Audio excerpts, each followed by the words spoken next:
Donc, merci de vous être inscrit à ce webinaire voilà, qu'on anime aujourd'hui. Voilà, on est hyper content de pouvoir inviter le docteur Valette de la PCO de Versailles. Sur ce webinaire, voilà, notre but, c'était de pouvoir vous parler un peu plus du dépistage des troubles du spectre de l'autisme dans le cadre d'un trouble neurodéveloppemental. Donc, on va reprendre des petites, voilà, des informations qui nous semblent importantes sur des signes de dépistage de l'autisme, voilà, chez l'enfant de moins de 6 ans, ou en tout cas, voilà, si on peut le faire ça autour de 18 mois, déjà, c'est super. Et puis, pouvoir vous parler, voilà, Dr Marie Valette va pouvoir vous parler de la PCO, principalement de la PCO de Versailles, dont elle est la responsable, mais le fonctionnement des PCO voilà, peut être quand même assez commun. Donc voilà, on va essayer de répondre au mieux à vos questions. C'est parti.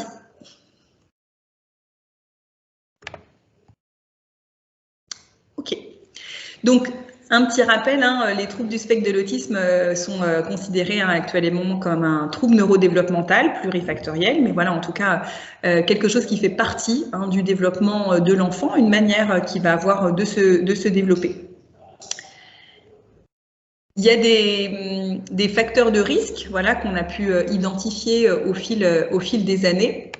Des facteurs de risque, des troubles neurodéveloppementaux de manière générale, comme de la prématurité, un petit poids de naissance, des encéphalopathies, des microcéphalies, voilà, ou des infections congénitales ou néonatales.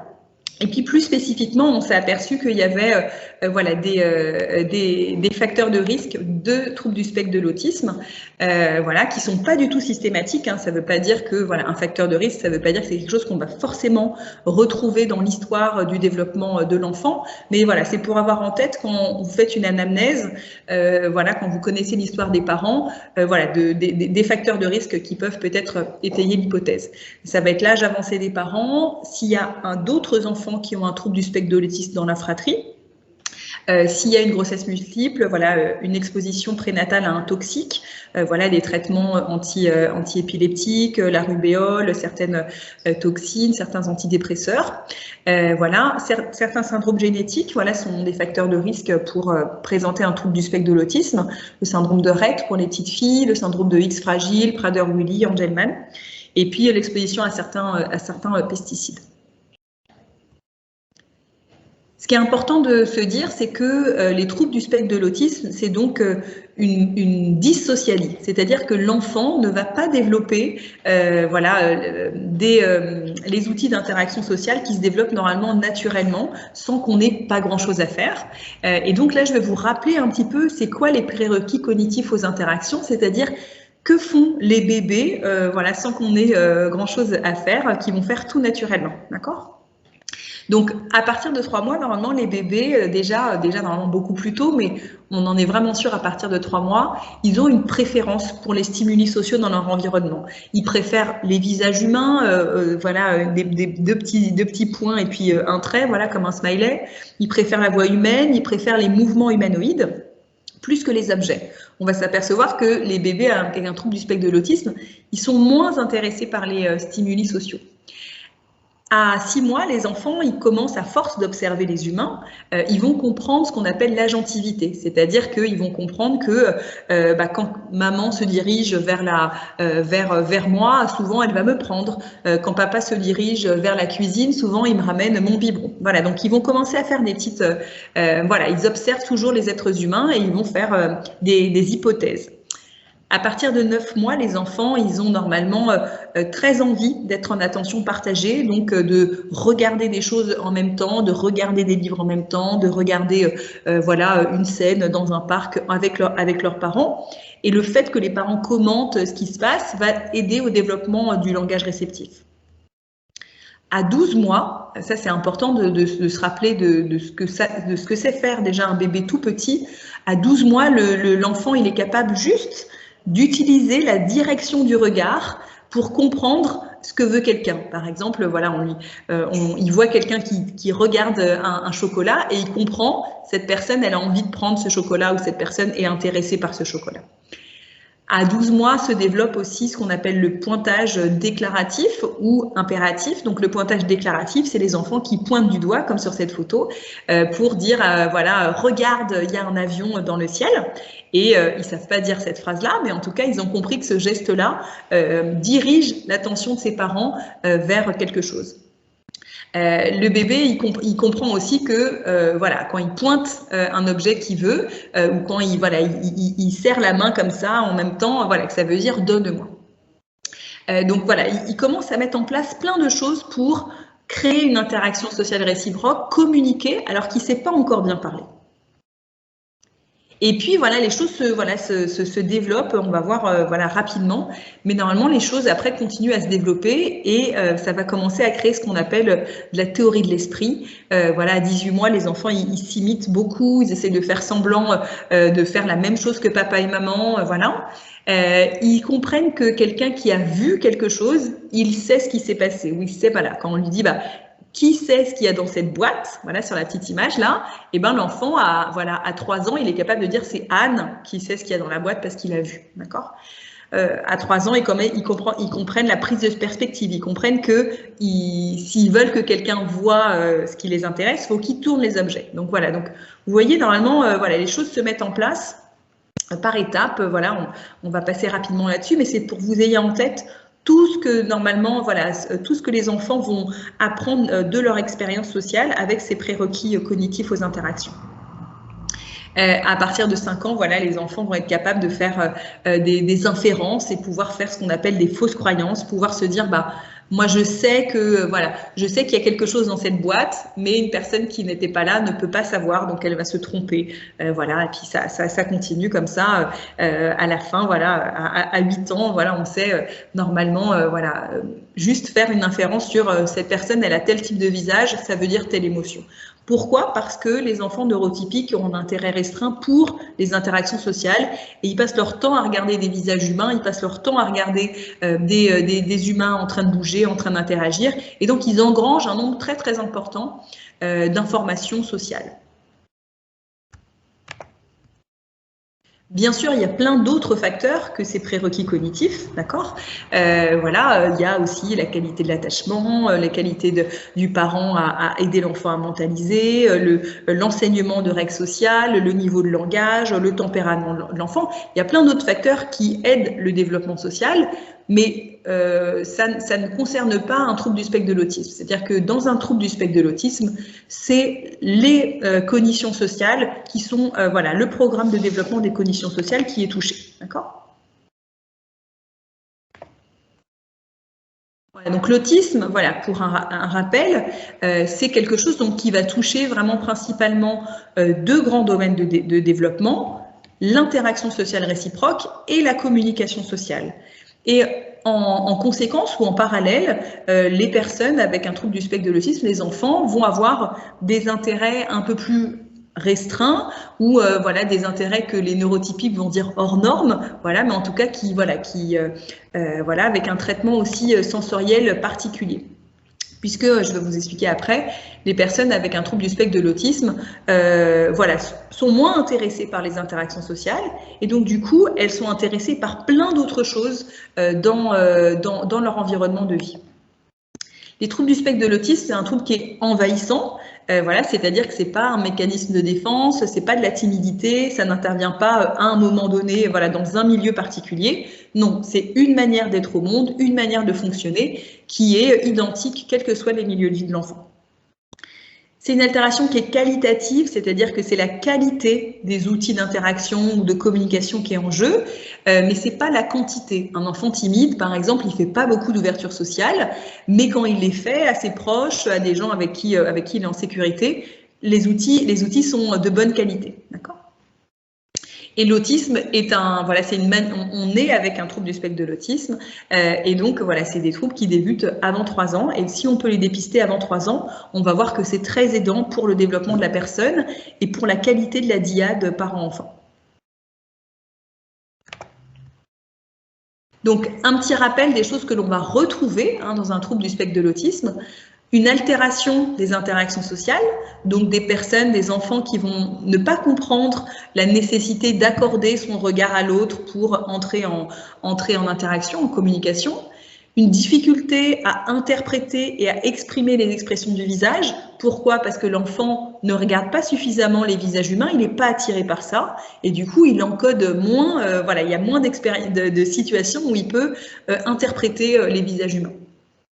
Il y a une difficulté à comprendre les intentions d'autrui, la théorie de l'esprit, une difficulté à partager, à partager ses intérêts, à vouloir discuter, à offrir du réconfort, une difficulté à interagir avec les enfants.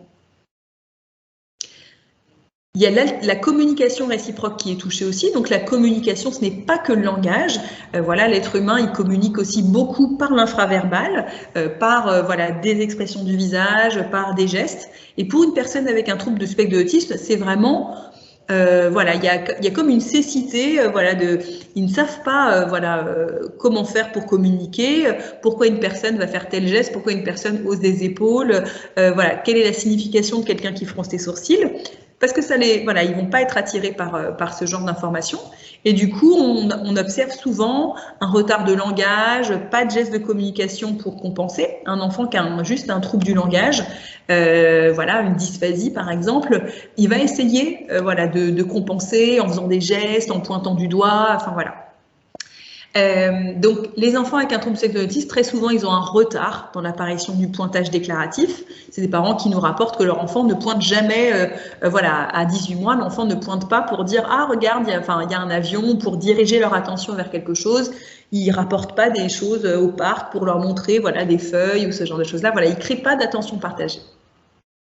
Il y a souvent une structure du langage qui est répétitive, puisque la personne avec autisme n'est moins attirée par la voix humaine, et donc du coup, elle va parfois juste prendre des séquences de mots ou des séquences de slogans publicitaires, et donc une structure de langage un peu répétitive, une difficulté à créer de la conversation réciproque, souvent des inversions pronominales, et puis une prosodie qui est un peu atypique.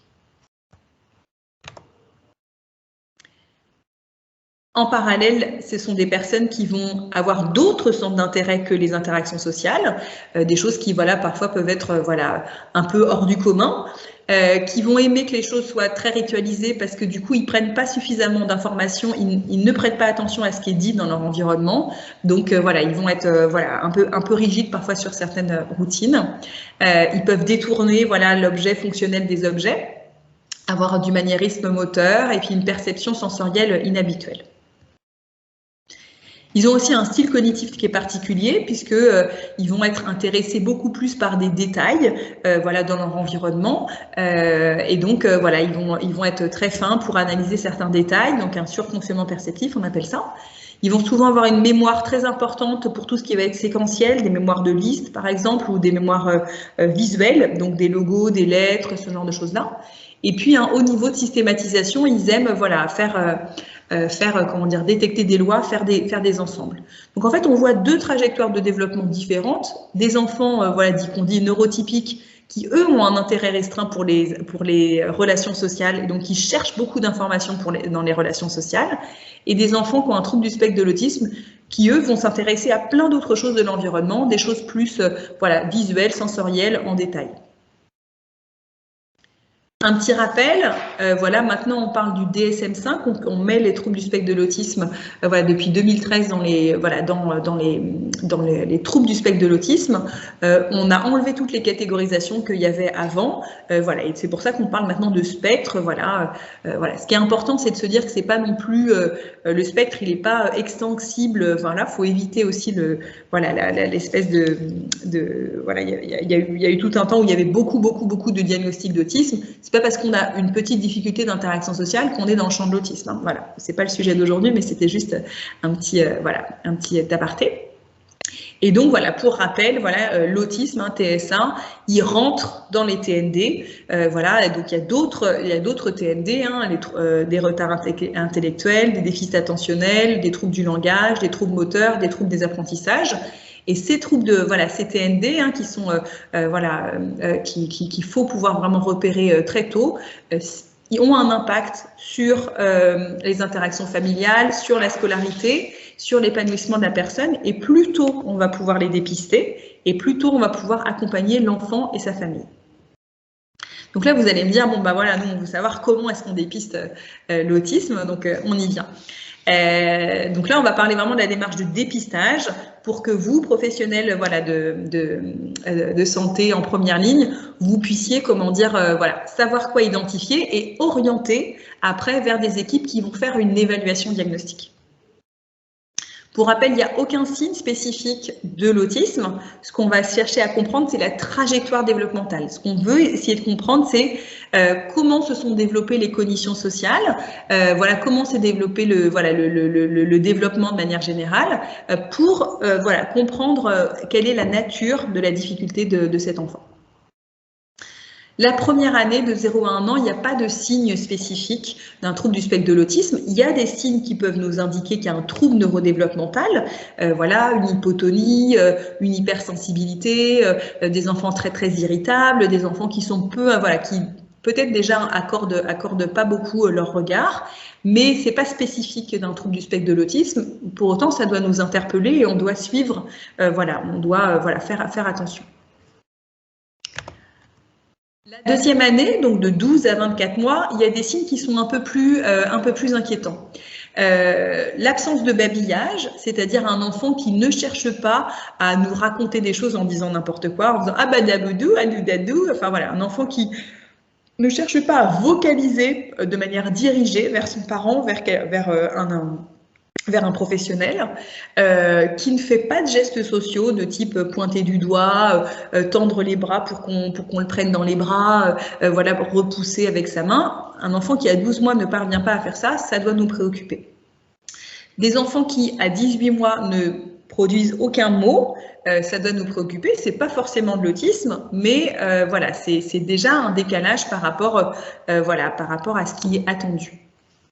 De manière générale, à chaque fois que les parents nous décrivent ou qu'on s'en aperçoit d'une perte de langage ou d'une perte de compétences sociales, voilà, quel que soit l'âge, la plupart du temps, les parents, c'est entre 18 et 24 mois qui vont dire bah, les choses semblaient se développer naturellement et en fin de compte, il y a eu une rupture dans son développement, il ne regardait plus, il passait son temps à faire tourner des assiettes, enfin voilà. D'autres choses qui doivent nous préoccuper la deuxième année, une hyper ou une hyposensibilité, des enfants qui détestent voilà, les câlins, qui ne veulent pas toucher certaines matières, ou au contraire qui semblent insensibles à plein d'expériences sensorielles dans l'environnement. Des enfants avec un niveau d'activité atypique, beaucoup d'agitation, ou au contraire une grande apathie. Encore une fois, ce n'est pas spécifique à l'autisme, hein, ça peut être voilà, d'autres difficultés. Une irritabilité, des troubles du sommeil, des troubles de l'alimentation avec une sélectivité. Souvent, voilà, de plus en plus, on s'aperçoit que les troubles, nos collègues orthophonistes, quand elles reçoivent des enfants pour un trouble de l'oralité avant 24 mois, il y a souvent, voilà, c'est souvent la porte d'entrée pour un dépistage après d'un trouble neurodéveloppemental ou d'un trouble du spectre de l'autisme. Donc en résumé, à 18 mois, hein, voilà, je vous redis, si vous avez eu l'occasion de regarder le petit lien qu'on vous a envoyé sur la vidéo du Vinatier à Lyon, avec voilà, tous ces enfants qu'on voit, certains qui se développent de manière ordinaire et puis d'autres dont on doit être préoccupé. À 18 mois, ces comportements-là doivent être préoccupants pour nous, professionnels de santé.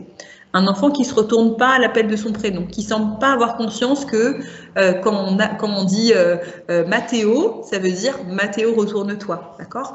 Un enfant qui n'accorde peu son regard aux autres personnes, qui peut nous regarder comme un objet, enfin voilà, mais qui, quand il cherche à communiquer quelque chose, voilà, va pas nous regarder ou va nous prendre directement par la main ou voilà, qui ne lève pas sa tête vers voilà, des professionnels ou des parents qui rentrent dans la salle ou ce genre de choses-là.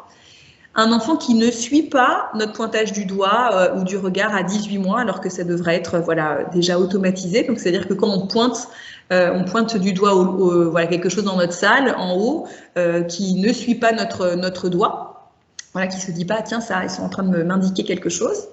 Un enfant qui n'imite pas nos actions ou nos expressions du visage, voilà, si on joue avec lui à faire semblant de jouer à la dinette ou si on fait des expressions théâtrales, un enfant qui spontanément voilà, semble pas du tout avoir plaisir à nous imiter.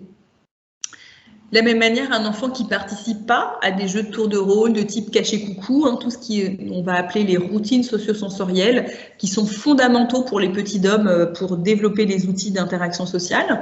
Un enfant voilà, qui n'est pas du tout intéressé par ce genre de jeu-là, ou voilà, voilà, faire ensemble chacun son tour, par exemple, ça c'est interpellant. Mais un enfant qui à contrario, va utiliser non pas les jeux pour faire semblant, mais pour des jeux il va l'éviter de manière répétitive, il va faire tourner, voilà, on lui propose une assiette pour faire un petit temps de dinette à 18 mois, et lui, il l'utilise pour tourner l'assiette de manière répétitive ou pour passer la fourchette devant les yeux, par exemple. Un enfant qui ne cherche pas à partager ses intérêts, à 12-18 mois, les enfants, ils adorent normalement partager leurs intérêts avec leurs proches. Ils leur montrent des objets, ils leur ramènent, voilà, ils sont dans une salle d'attente de médecin, ils trouvent un jeu, ils le ramènent à leurs parents, ils trouvent une feuille par terre, un caillou, ils le montrent, voilà, ils le montrent à leurs parents. Voilà, un enfant qui ne fait pas ça à 12-18 mois, qui ne semble pas du tout avoir conscience que c'est possible de faire ça, voilà, ça doit nous interpeller. Et puis un enfant qui ne cherche pas à demander de l'aide en nous apportant des choses, par exemple, ou en nous tendant les objets en nous regardant, mais par contre qui va prendre notre main pour faire à sa place, ça c'est des choses qui doivent nous interpeller. Alors, il y a, voilà, ça c'est des signes voilà, vraiment qui doivent nous interpeller. Donc après, il y a des outils qui ont été créés pour faciliter le dépistage. Donc en tant que médecin, c'est le docteur Valette qui va vous en parler après. Maintenant, voilà, la Haute Autorité de Santé a créé une grille de repérage des troubles neurodéveloppementaux dont Marie va vous parler. Pour les autres professionnels de santé, en crèche, en PMI, en CMP, en CAMS, en libéral, voilà, il y a des grilles qui ont été créées et validées, comme la CHAT ou la MCHAT, voilà, qu'on peut proposer à 18 mois. C'est des grilles très très simples, voilà, je vais vous expliquer comment ça marche. Des grilles très simples où on doit poser des questions aux parents et puis mettre l'enfant dans une situation voilà, de jeu. Donc voilà, l'enfant à 18 mois, les parents se préoccupent ou nous, professionnels de santé, on se préoccupe, enfin voilà, et on essaye d'interroger les parents. On va poser des questions, voilà, 9 questions aux parents. Et on va se préoccuper si les parents nous disent, bah voilà, l'enfant a 18 mois, mais l'enfant ne cherche pas du tout à faire semblant de jouer avec ses doudous ou de préparer la dinette ou de faire allô avec le téléphone. Voilà, ça n'intéresse pas le faire semblant, qui est voilà, vraiment le jeu d'imitation par excellence qui se met en place. Et à 18 mois, l'enfant ne le fait pas. Et on se préoccupe si le parent nous dit non, il n'a jamais pointé du doigt quelque chose qui l'intéresse. Que ce soit de près ou de loin, l'enfant ne cherche pas à nous faire du pointage déclaratif pour nous montrer ce qui l'intéresse. Ça, dans le discours des parents, ça doit nous interpeller. Ensuite, on met l'enfant, on lui fait 5 petites mises en situation et on doit s'interpeller en tant que professionnel si, quand nous, on pointe du doigt des choses dans notre bureau, voilà, on a mis des choses en hauteur sur une étagère, l'enfant ne regarde pas ce qu'on pointe du doigt. On lui propose un jeu de faire semblant, il n'y participe pas. Et puis, quand on lui dit, bah, elle est où? Voilà, donc là, c'est la lumière, mais ça peut être, elle est où maman? Elle est où la voiture? L'enfant ne répond pas à notre question en pointant du doigt ou en allant la chercher, d'accord? Donc voilà, donc ça, c'est des items à considérer avec ces grilles de dépistage de la CHAT, la MCHAT. L'absence de jeu de faire semblant à 18 mois, l'absence de pointage déclaratif à 18 mois, l'absence de contrôle du regard à 18 mois. Voilà, si ces éléments, voilà, si les 5, si ces 5 items sont échoués, il y a un risque quand même d'autisme qui est élevé. Donc bien sûr, on va voir, on va pas dire ça comme ça aux parents. On va voir comment est-ce qu'on peut présenter les choses. Pour information, après 4 ans, il y a, voilà, si on est, là c'était pour 18 mois la MCHAT. Après 4 ans, il y a d'autres grilles comme la SCQ qu'on trouve chez les ECPA. Voilà, c'est 40 questions qui nous permettent aussi de dépister. Voilà, on n'est pas du tout dans le diagnostic, hein, on est dans du dépistage. C'est une grille qui est très bien faite. Donc, quelle est la démarche? Vous êtes professionnel de santé, voilà, vous avez fait la petite grille de dépistage. Voilà, si vous êtes médecin, vous avez peut-être rempli la grille que Marie va vous présenter. Vous pouvez faire aussi des petits questionnaires de développement, voilà, les IDE, la Vineland par exemple, pour comprendre le niveau de développement global de l'enfant. Et s'il y a des signes d'alerte tels qu'ils ont été cités, bien sûr, on ne parle pas d'autisme, d'accord, puisque vous êtes dans une démarche de dépistage, mais par contre, vous pouvez évoquer aux parents, je suspecte une difficulté dans le développement de votre enfant et j'aimerais bien voilà, avoir le conseil d'autres professionnels pour approfondir cette question-là. Si les parents sont pas encore, voilà, majoritairement, nous, en tout cas, c'est le retour qu'on en a, les parents se sont aperçus qu'il y avait une difficulté, ils sont préoccupés, voilà, et donc, voilà, on va les accompagner pour aller voir, voilà, les bons professionnels, comme, voilà, on va voir sur l'exemple de la PCO. Et puis s'ils sont pas encore prêts, on va les revoir, voilà, 1 mois plus tard, 2 mois, voilà, on va pas lâcher l'affaire puisque voilà, on veut essayer d'en savoir plus. On va orienter vers un médecin, voilà, pour qu'il remplisse la petite grille de dépistage. Et puis, on peut orienter après vers un niveau 2, donc orienter vers un CMP, un CAMS, des libéraux spécialisés, les PDAP ou la PCO, par exemple, on va vous expliquer le fonctionnement de la PCO, qui, eux, vont faire une évaluation fonctionnelle pluridisciplinaire pour essayer de comprendre s'il y a une difficulté réelle et si ces difficultés existent, quelle est-elle et qu'est-ce qu'on doit mettre en place pour soutenir l'enfant. Voilà. À partir du moment où on s'est inquiété sur le développement d'un enfant, les recommandations, c'est de suivre cet enfant jusqu'à ses 3-4 ans pour bien suivre que les choses se mettent bien en place et que des prises en charge sont mises en place. L'idée, c'est que plus on s'attarde, voilà, plus voilà, le trouble du spectre de l'autisme voilà, prend de la place dans l'interaction, voilà, dans le développement de l'enfant, et le plus difficile ce sera de soutenir son développement.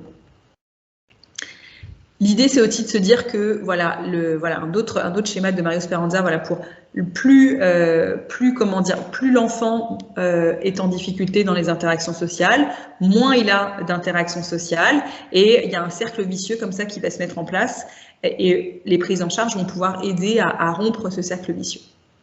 Voilà, et bien sûr, avoir un enfant qui présente des difficultés d'interaction, c'est très, voilà, ça impacte vraiment le sentiment de compétence du parent, ça déroute, voilà, ça peut amener des dépressions secondaires, et donc c'est très important de pouvoir dépister très tôt, à la fois pour l'enfant et à la fois pour les parents. Voilà pour ma partie, et je laisse la parole à Marie Valette qui va vous parler de la PCO. Bonjour à tous. Je suis la médecin responsable de la PCO du 78. Je vais vous en parler aujourd'hui justement pour vous expliquer comment on peut faire appel à la PCO et en quoi la PCO peut aider les familles qui ont un ou plusieurs enfants qui peuvent présenter une suspicion de trouble du neurodéveloppement. Donc l'idée dans les TND, c'est que on va devoir faire un diagnostic qui est en plusieurs étapes. D'abord, il va falloir séparer un écart de développement d'un trouble du développement. Le trouble du développement, c'est justement lorsqu'il y a une altération durable, donc un écart qui est objectivé avec un développement dit typique, et cet écart doit se maintenir pendant plusieurs semaines, pendant plusieurs mois. C'était la trajectoire développementale dont Léa vous parlait juste avant. Donc la première étape de ce diagnostic, ça va être d'affirmer qu'il y a un trouble du développement et qu'on n'est pas dans une variation d'un développement typique.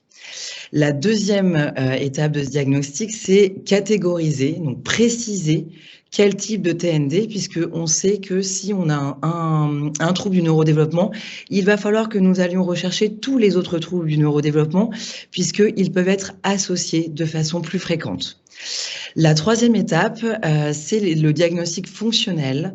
C'est une évaluation multidimensionnelle qui vont, une fois qu'on sait que l'enfant peut avoir des difficultés dans une lignée de développement, on va évaluer de façon plus globale comment, quelles sont les forces et les points de fragilité de chaque enfant et comment il évolue au fur et à mesure.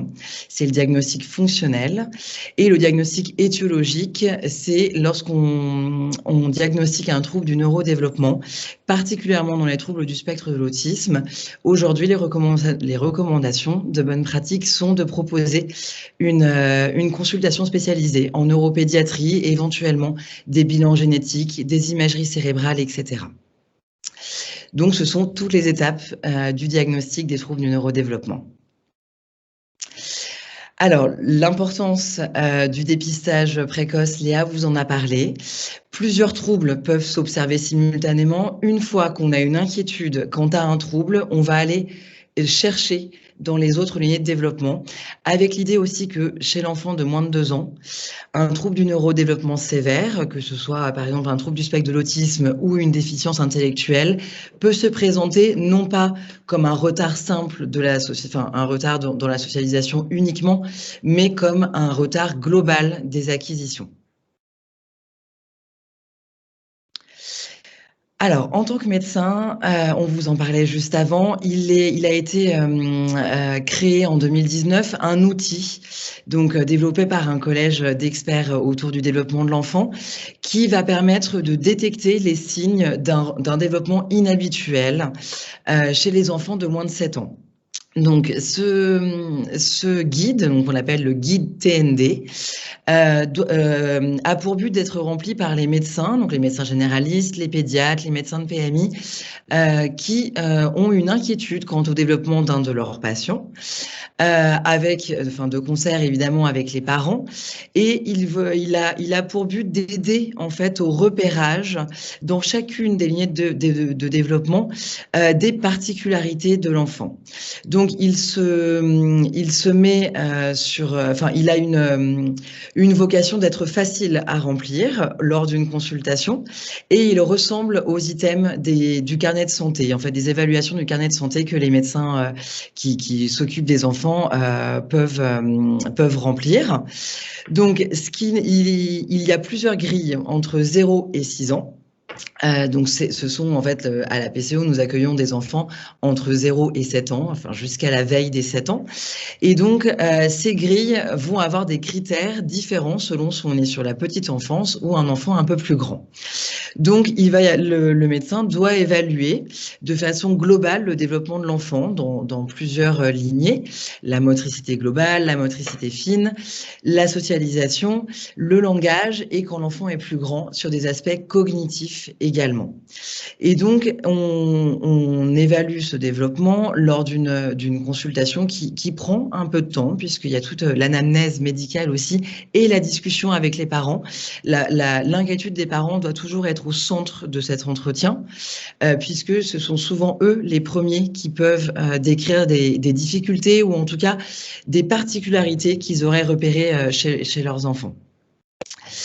Donc cette grille se remplit sur ces domaines de développement dont je viens de vous parler, et également dans 2 grandes dimensions qui sont les facteurs de haut risque de troubles du neurodéveloppement que Léa précisait tout à l'heure, et également sur les aspects comportementaux et émotionnels et sensoriels qu'on retrouve souvent perturbés dans les troubles du neurodéveloppement.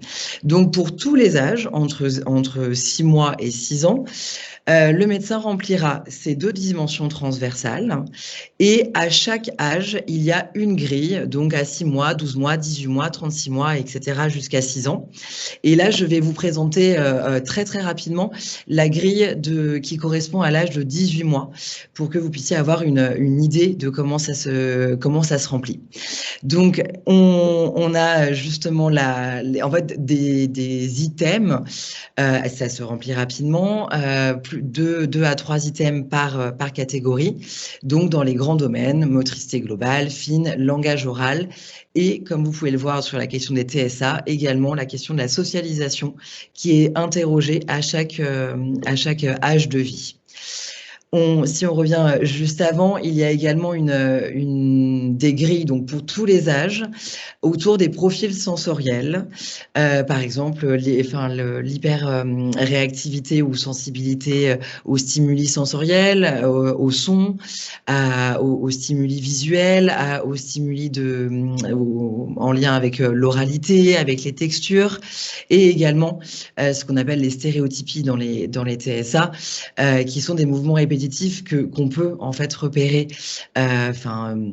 assez rapidement, et qui peuvent fluctuer aussi dans la vie de l'enfant, et qui peuvent être mis en évidence par le médecin par cette grille, ou au contraire, lorsqu'on a un enfant très jeune, une hypotonie ou une hypomobilité dont on parlait tout à l'heure. Donc l'idée, c'est de permettre aux médecins généralistes ou aux médecins pédiatres qui connaissent bien l'enfant d'alerter, en fait, de repérer des éléments et d'alerter la PCO, donc la plateforme de coordination et d'orientation, sur des éléments qui lui paraîtraient être des éléments d'inquiétude. Donc, encore une fois, les parents sont vraiment au cœur de ce repérage.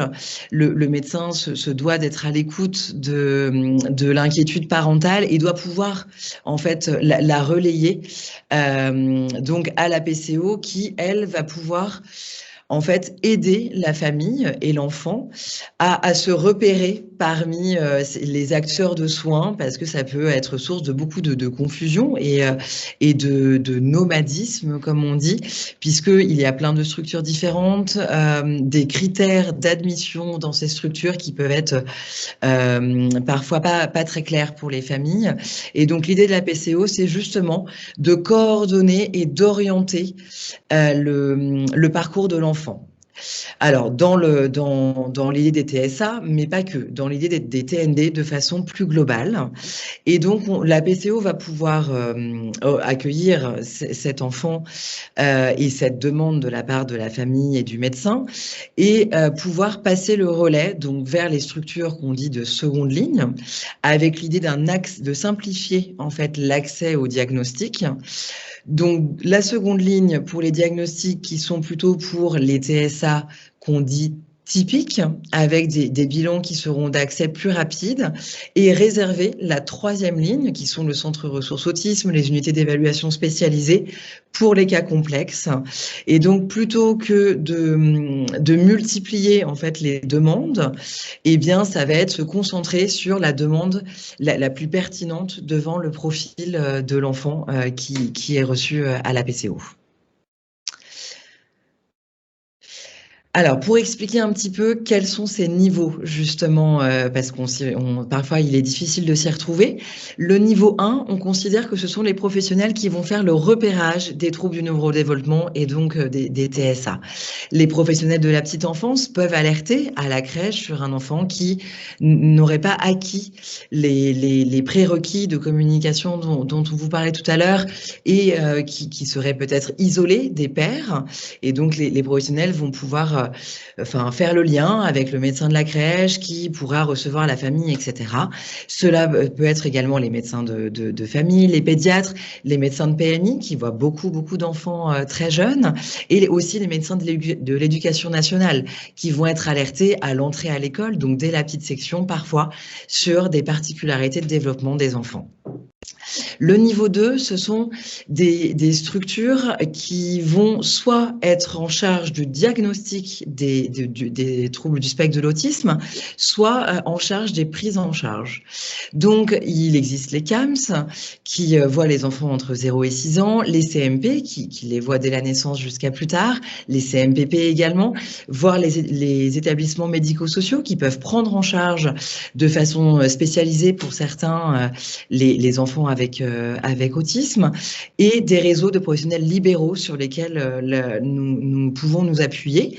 Donc, certains qui sont en convention avec la PCO et qui vont permettre un financement et d'autres qui sont pas forcément en convention avec la PCO, mais qui vont avoir une appétence et une spécialisation dans la prise en charge de ces troubles du neurodéveloppement.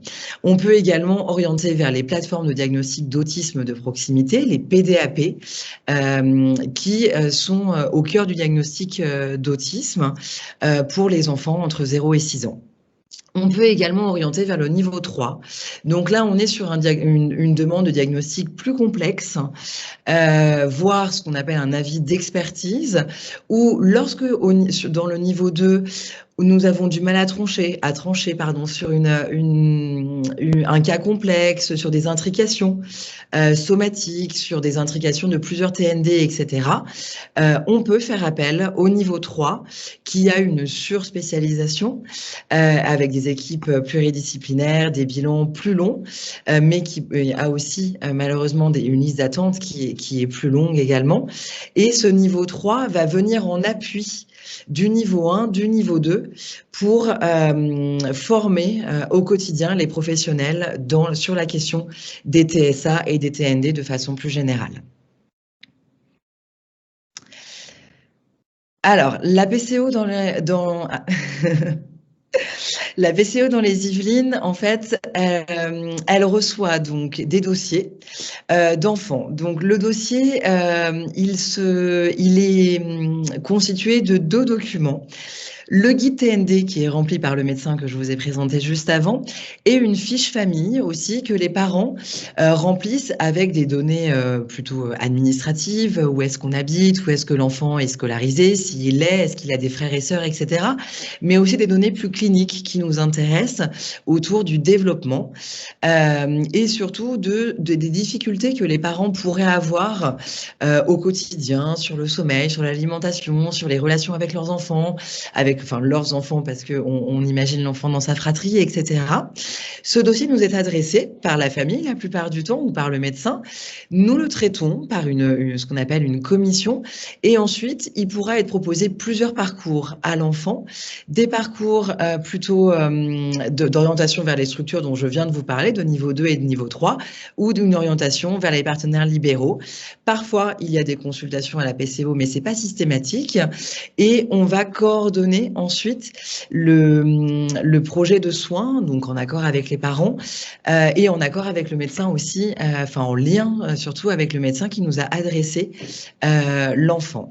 Donc avec une durée qui est limitée à 18 mois, dans l'idée en fait d'un tremplin pour que les prises en charge puissent se mettre de façon très précoce, puisque c'est important qu'on puisse mettre les prises en charge le plus rapidement possible. Pour faire avancer à la fois le diagnostic, mais aussi les interventions précoces. Donc, c'est une diapo qui me permet de résumer ce que je viens de dire. On a une orientation soit en structure de soins, soit vers un réseau de professionnels libéral, et avec également un accès à un bilan étiologique s'il y a besoin, puisque nous avons une neuropédiatre qui travaille à la PCO avec nous. En cas de troubles du neurodéveloppement qui nécessitent des soins, il y a la possibilité, par un financement spécifique qui est récent, depuis un décret de 2019, un financement de séances de rééducation en libéral, donc par la PCO, via l'hôpital de Versailles en l'occurrence pour nous, qui permet en fait d'avoir un forfait précoce qui va financer des séances de suivi en psychomotricité et en ergothérapie et également certains bilans à visée diagnostique par des psychologues spécialisés. Avec la notion que ces forfaits précoces n'arrivent avant en fait le recours à la MDPH, la maison départementale des personnes en situation de handicap, ou avant la prise en charge institutionnelle, donc par exemple en CAMS, en CMP, donc sur une durée limitée entre 12 et 18 mois. Voilà. Pour nous envoyer une demande, on vous a mis les coordonnées. Donc, l'idéal, c'est d'envoyer un dossier par mail. Et également, il y a une vingtaine de PCO. Donc, le dispositif s'est déployé fin 2019, mais a été largement ralenti par la crise sanitaire que l'on connaît. Et donc, sur le site du gouvernement autour du handicap, vous pouvez retrouver toutes les coordonnées des différentes PCO qui sont déjà implantées sur le territoire français. Merci. Voilà, merci de votre attention. Si vous avez des questions, merci de les écrire dans le chat pour qu'on puisse y répondre. Il y avait une question sur l'utilisation de la Vineland. Donc, on a cité l'utilisation de la Vineland dans un outil qui peut être, la Vineland n'est pas un outil de dépistage ou de diagnostic, hein, c'est un outil d'évaluation des comportements adaptatifs. Donc, qui nous donne des informations, en tant que professionnel de santé, sur le niveau de développement social, d'autonomie, de langage, de motricité fine et globale. C'est un questionnaire qui est passé auprès des parents et éventuellement des professionnels référents de l'enfant. Ça donne des informations de développement. Donc ça n'est pas un outil spécifique au diagnostic. Il y avait la question, mais tu as répondu, Marie, de savoir si la PCO, voilà, si c'était régional ou national. Voilà, mais donc l'idée, voilà, c'est ce que tu as dit, c'est que ça fleurisse, voilà, pour que du coup il y en ait effectivement dans tous les départements. Ce sont des dispositifs départementaux. Donc il y a une question sur la place des orthophonistes dans ce parcours. Est-ce que tu veux répondre à cette question, Marie? Alors, la place des orthophonistes est très importante, puisque c'est souvent une des préconisations que l'on peut faire lorsqu'on évalue un enfant qui présente un trouble du neurodéveloppement. La particularité en fait de la PCO, c'est que elle a la mission et l'ambition, je dirais, de créer des réseaux de professionnels qui n'étaient auparavant pas conventionnés avec la sécurité sociale, avec la caisse d'assurance maladie, ce qui en fait était le cas pour les orthophonistes. C'est-à-dire que lorsqu'on consulte un orthophoniste avec une ordonnance, donc une prescription médicale, la famille peut être remboursée des frais engagés pour les soins en orthophonie, ce qui n'est pas le cas des soins qui sont financés par la PCO. Donc, c'est-à-dire que on travaille de concert avec les orthophonistes qui sont conviés lors des synthèses autour des enfants qui ont des parcours PCO, mais nous n'avons pas de réseau à proprement parler, puisque la PCO n'avait pas besoin de signer convention avec les orthophonistes et de rémunérer ces forfaits d'intervention précoce. Donc, c'est la petite nuance et qui explique pourquoi les réseaux qui sont conventionnés avec la PCO sont des réseaux de psychomotriciens qui n'étaient auparavant, qui ne sont toujours pas remboursés au sens propre par la sécurité sociale, mais qui peuvent bénéficier de ces forfaits financés par la PCO. Donc, nous avons un réseau de psychomotriciens, un réseau d'ergothérapeutes et un réseau de psychologues. Pour les réseaux de psychologues sont dans le 78 pour des bilans diagnostiques et pas des séances de suivi. Voilà, et donc les orthophonistes ont bien leur rôle dans cette démarche diagnostique, et c'est la PCO qui va vraiment coordonner les évaluations, les observations de tous les professionnels. S'il y a déjà eu un bilan orthophonique, il sera bien évidemment pris en compte, et s'il y a un besoin d'orthophonie, la PCO va orienter vers de l'orthophonie. Donc voilà. Et donc pour personnellement être en convention comme d'autres tous les autres professionnels de bulle d'air, psychologues et psychomotriciens, avec la PCO.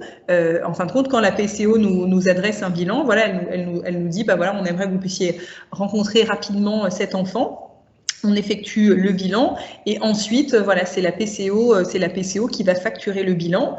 De la même manière, pour les psychomotriciens, il y a aussi le forfait pour de la psychomotricité. Et donc, les psychomotriciens, psychomotriciennes qui sont conventionnés avec la PCO peut les contacter pour dire cet enfant, il a besoin d'un soutien en psychomotricité et on va vous allouer pendant 6 mois ou un renouvelable. Je crois que vous faites par séance, c'est ça, 40 séances, Marie?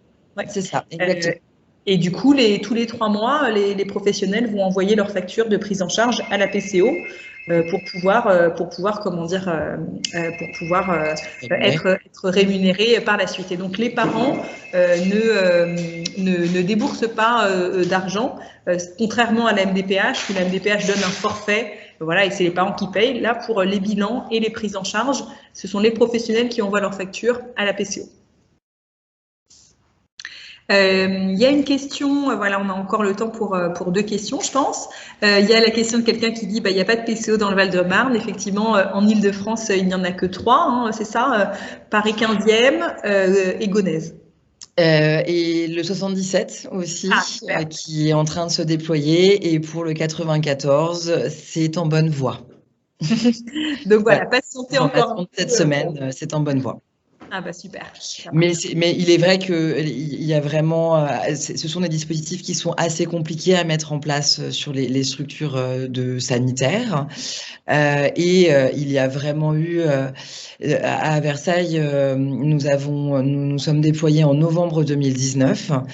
C'est vrai que 4 mois après, avec un appui de l'ARS, donc des agences régionales de santé et des délégations départementales, et ensuite dès février, en fait, tout a été mis de côté pour les raisons que l'on sait.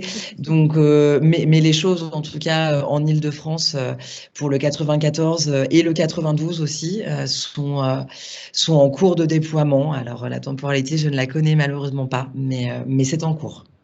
Ok. Il y a une question, Marie, sur comment la PCO se coordonne avec les acteurs de niveau 2 comme les PDAP, par exemple.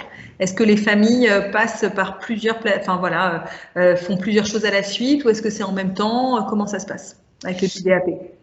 Alors, il a été décidé de façon collégiale que l'accès au PDAP peut être libre, c'est-à-dire qu'on n'a pas conditionné le passage par la PCO pour aller à la PDAP. Donc un médecin, un professionnel de santé, qui a une inquiétude sur un trouble du spectre de l'autisme, où il a envie, il a des contacts réguliers avec la PDAP, il peut tout à fait l'adresser directement vers la PDAP. Et ensuite, nous, en fait, nous avons des liens avec les équipes de la PDAP.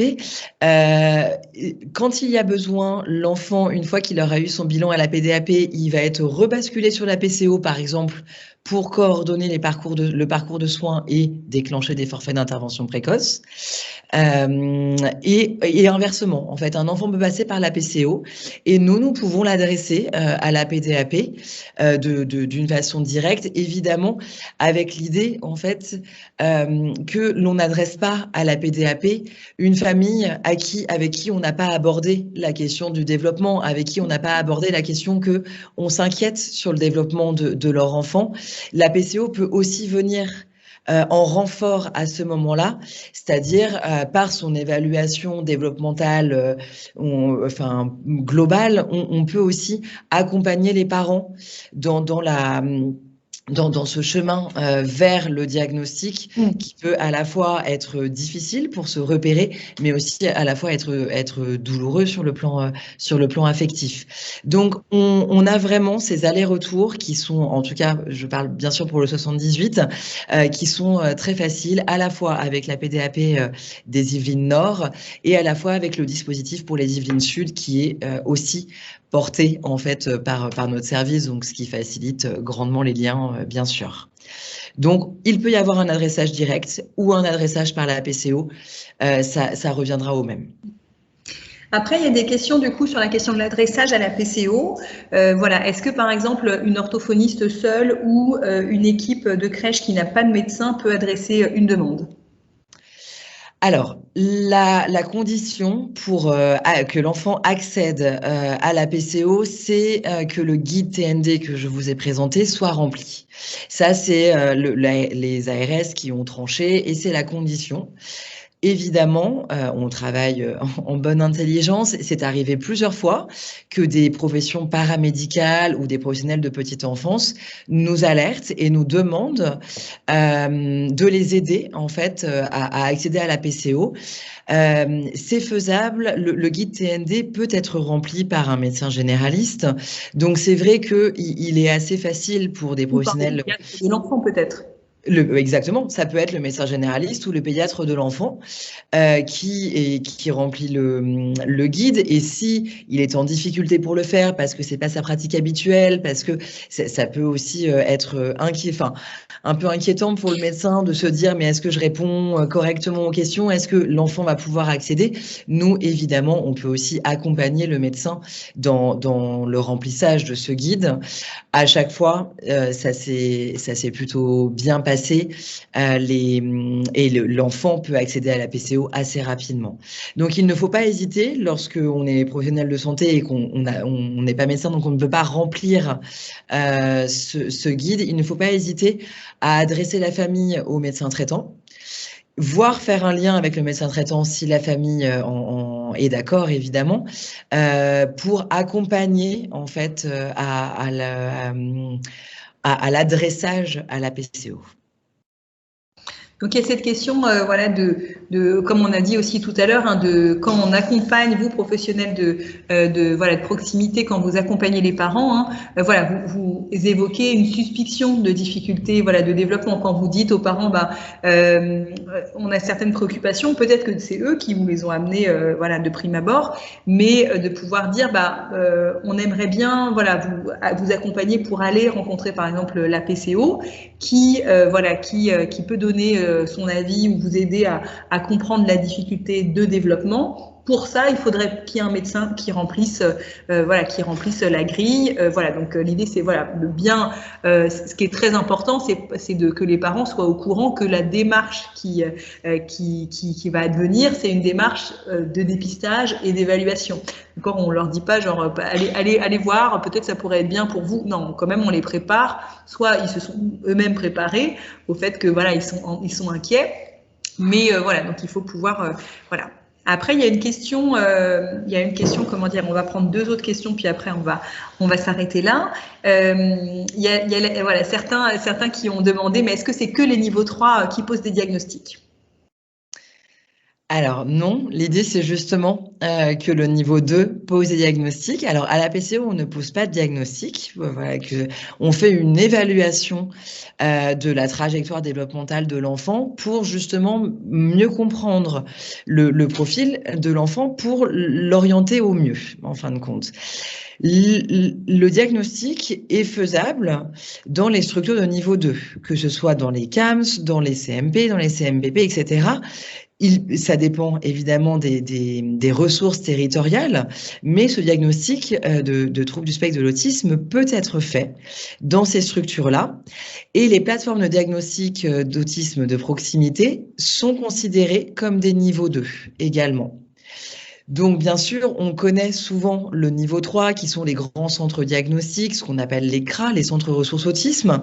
Mais avant ça, pour des profils plus typiques, on peut tout à fait faire le diagnostic, faire un diagnostic de trouble du spectre de l'autisme sans que l'enfant n'aille jamais au centre ressources autisme. Voilà.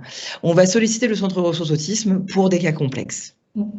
L'idée, c'est que dans les sources, pour avoir travaillé pendant une dizaine d'années à Pédiatète sur Versailles, il y a beaucoup d'attentes sur les centres experts. C'est comme ça dans toute la France. Et donc l'idée, c'est ce que vous disiez Marie, c'est de réserver les centres experts, les CRA aux cas complexes et de vraiment pouvoir faire en sorte que les parents accèdent facilement à une compréhension des difficultés de leur enfant et une prise en charge. Je réponds à une question, parce que c'est facile de répondre à cette question. Comment se procurer le GRI TND? On vous remettra les liens. De toute façon, ils seront dans le, mais donc ils sont sur ARS, sur le site de l'ARS. Si vous mettez grille repérage TND ARS, vous trouverez le guide à télécharger ainsi que toutes les recommandations. Et donc une dernière question sur le fonctionnement de la PCO. Si un diagnostic a déjà été posé par un autre professionnel ou une autre structure, mais que les parents, on sait qu'il y a un temps d'attente assez important pour la mise en place de compensation financière par la MDPH, qu'il n'y a pas de possibilité de soins, par exemple sur il n'y a pas suffisamment de place sur le CMP ou sur le CAMS, et que on veut orienter l'enfant sur une prise en charge en libéral. Est-ce que si le diagnostic a été posé par une autre structure, on peut diriger les parents vers la PCO pour avoir un financement des prises en charge dans les mois à venir et pour ne pas tarder à mettre en place les choses? Oui, tout à fait. Justement, les forfaits d'intervention précoce, ils sont également, ils ont été créés pour ce type de situation, avec un diagnostic qui a déjà été fait et un délai en fait de prise en charge où l'enfant se retrouve en fait en rupture de soins. La PCO peut tout à fait être saisie. À la fois parce que nous pouvons déclencher des forfaits d'intervention précoce, avec évidemment des limites aussi territoriales en lien avec la démographie de soins, bien sûr. Mais l'idée, c'est que on peut financer le suivi, un suivi en psychomotricité ou un suivi en ergothérapie.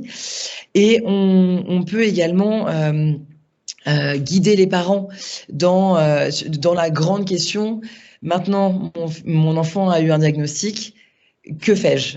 Où est-ce que je dois me diriger? Vers qui? Vers quel professionnel? Nous, c'est vrai qu'on a l'habitude de ces parcours de soins. Et donc, on peut aussi avoir ce rôle d'accompagnant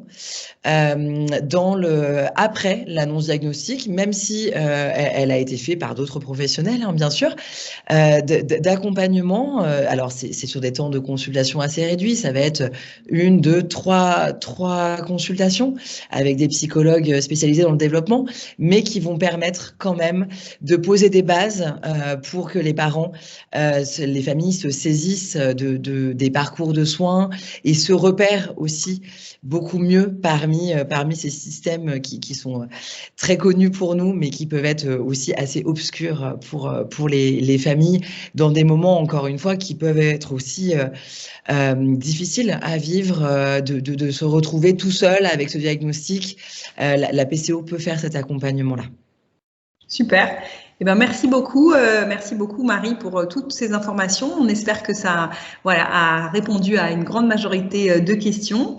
Vous pourrez, on vous donnera le PowerPoint dans lequel on a mis, on a glissé des petites références. Voilà, ce grand tableau par exemple où on vous remet où trouver des informations, comprendre. On vous remet, il est là. Voilà, on vous remet où télécharger le guide pour le médecin. Donc nous on était contents de ce webinaire avec toi Marie on vous retrouve pour d'autres formations en 2022 et d'autres webinaires qui vont avoir lieu en novembre sur orthophonie et communication et puis au mois de décembre normalement sur le dépistage des TND dans le bilan en psychomotricité. Voilà, merci beaucoup, à bientôt. Merci, au revoir.